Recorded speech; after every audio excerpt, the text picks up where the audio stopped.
ある日、オフィスの空調機から異音が、ガラガラという大きな音が気になるとのことで、現場を調査しました。分解して確認すると、管の軸がずれ、ケーシングに擦れて穴が開いていました。原因は、ベアリングの破損による軸の傾き、管がケーシングに接触し続け、破損を招いていたのです。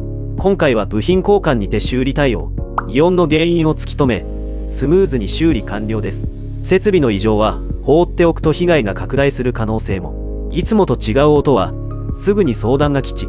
イロン株式会社は建物の賃貸管理から点検、修繕工事までトータルでサポートします。